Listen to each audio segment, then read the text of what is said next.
Everyone, welcome to episode 196 of Sold with Updike Pugh. Jeff Updike is not here with us today as he is traveling back from an overseas vacation. He will be back in the studio with us next week. But in the meantime, we wanted to talk our second segment about what the hell is happening. Home price correction, rent or buy.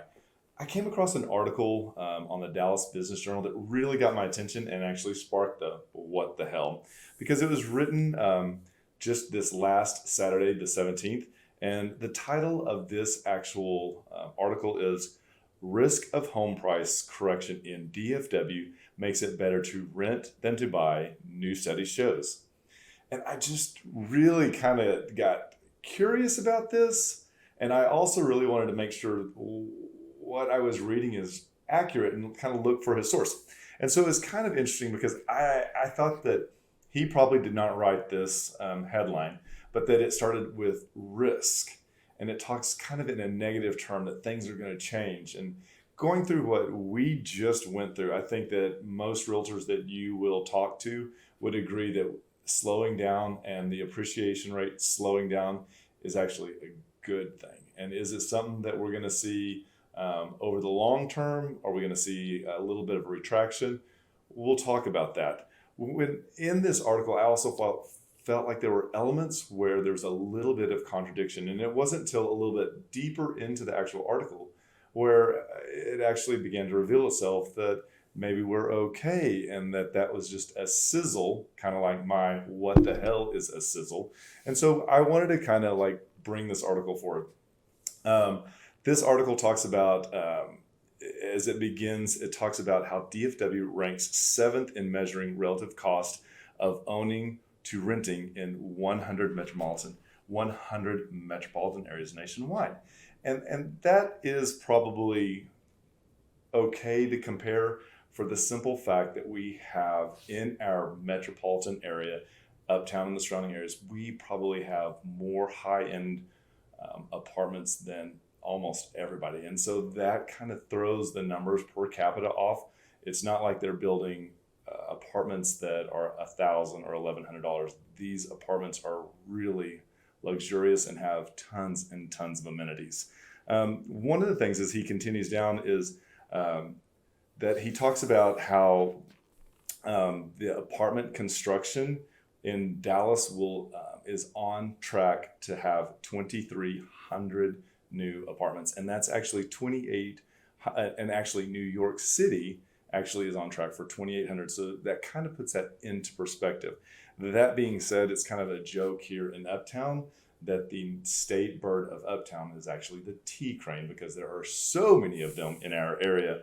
As he carries on and interviews Peyton Mays, the CEO of Irving-based apartment builders JPI, this is when it begins to shift gears a little bit, because Peyton says that the demand for multi and single family homes is extremely strong in the DFW, driven by both job growth and population, which we all know that is true here. It keeps on in that same area, and it says that the construction for single family has slowed down. So you see that we have a lot of apartments coming on, which will adjust those as supply and demand.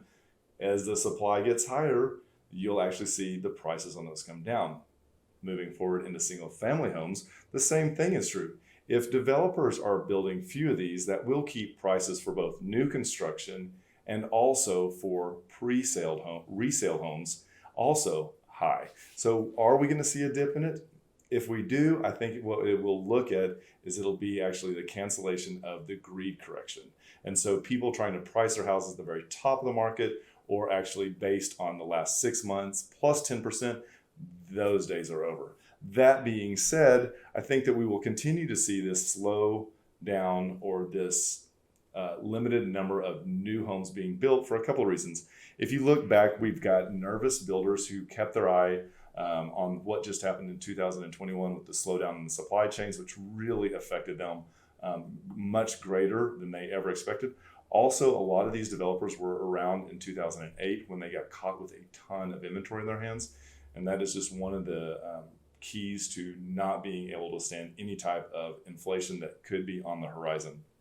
That being said, I guess one of the last factors, given that we are now much more of a global economy, is that COVID in China continues to have rolling blackouts, which both affect the workforce there, which then in turn affects us getting product back to the States.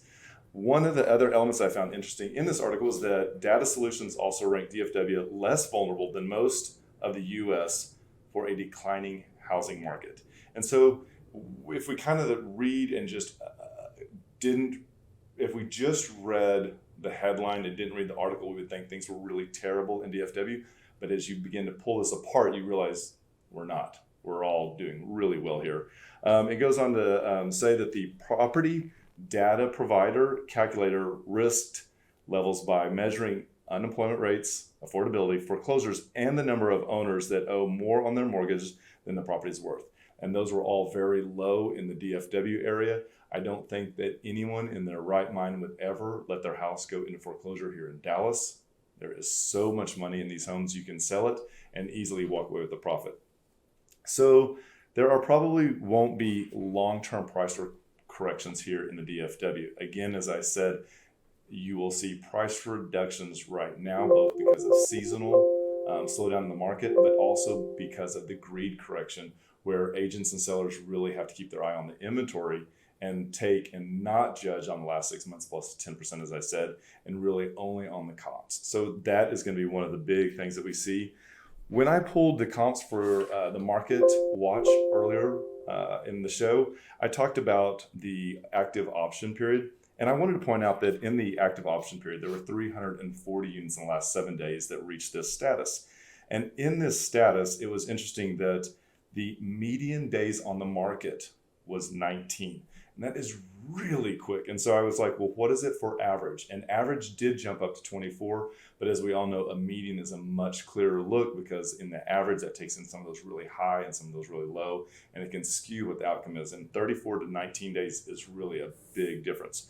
I also wanted to take a look at what closed numbers look like in the last 7 days, just because, again, it's so important to look at data locally, not from a national perspective. So when I looked at the close versus, there is a number that we look at that is the offer price that's original versus the close price. And so in a buyer's market, it's in the 90s. But right now we're still in a seller's market. The average was 102.9% of the sales price is what people were paying for the home, and the median was 98.8. So as you can see there's probably about a little less than a $5 shift per foot on real estate. That is a really interesting number, because we are still staying really close to the actual original offer price, which again skews more towards a selling agent. So as we talk about in the title of this article was talking about renting right now, I think that we need to be really careful and make some long-term decisions about real estate. I think that rents right now are astronomically high. I did hear of just on Friday where one of the agents went into the office to re-sign a lease here in Uptown, and they were bumping it $700. He ended up having to look further outside of Uptown. So that's one thing to keep in mind, is that your rent will go up every month, but your mortgage typically doesn't go up that much each year. Appreciation in the last 18 to 24 months. If you were in real estate and sold, we had so many clients that made so much money, 200, 250. We had another couple that closed and it appraised for $240,000 more than what they paid for it. These are not things that happen when you're actually renting. So these are things to keep in mind. Also, just remember, when the lease is done, there's no refund for any money that you have contributed to that, because you are paying the homeowner's mortgage and their taxes and insurance, versus when you sell your own house, there is typically money coming back to you. With that said, I just want to close that a lot of times large brushstrokes that are made about real estate from a national perspective are very difficult to calculate. If we're going to talk about large brushstrokes that affect real estate that way, it would be seasonal trends, mortgage rates, which are your percentages, and then also conforming limits. Those are pretty generic, and those I could trust. Everything else, I think it's so important for you to contact a trusted professional and experienced agent to help guide you through this. It is a really important time, especially given the fact that it's one of the most important and expensive investments that you and your family will make. I hope you found this interesting. I hope I wasn't too long-winded. I feel like I was trying to make up for a lot of Jeff, because he helps carry so much of the show with me. And with that, just remember, we want to be realtors for life. When you're ready to talk real estate, you can reach us online, by phone, or by text at 214-377-2223. And remember, we want to be realtors for life.